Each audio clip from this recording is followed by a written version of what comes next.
আমি এখানে নিয়েছি পেঁয়াজ কুচি, শসা কুচি, ধনের পাতা কুচি, কাঁচামরিচ কুচি এবং দুটো ডিম। এবার ডিম দুটোকে আমি কিউব করে কেটে নেব।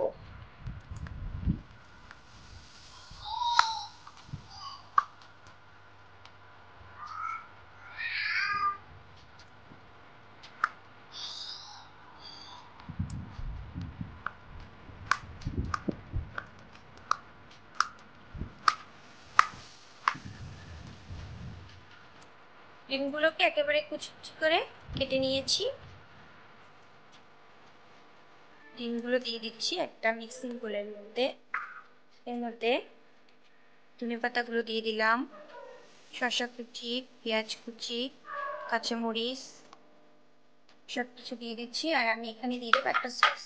আমি এখানে আমার বাসায় মিউনিস বানিয়েছিলাম, তার সাথে টমেটোর সসটা মিক্স করে রেখেছি, সেটা দিয়ে দিচ্ছি। আর এর মধ্যে দিয়ে দেব স্বাদ মতো লবণ। লবণটা আপনারা আপনাদের পরিমাণ বুঝে তারপর দেবেন।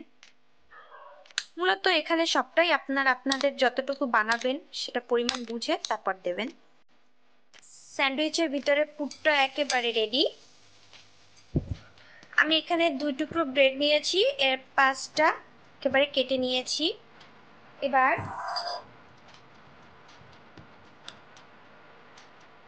এটা দিয়ে দিচ্ছি, এবার এর উপর থেকে বসিয়ে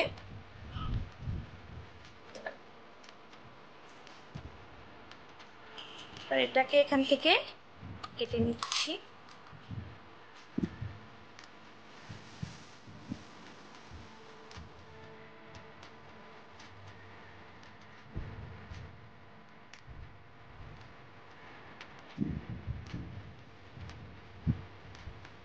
ব্যাস, এই তো শেষ আমার স্যান্ডউইচ বানানো।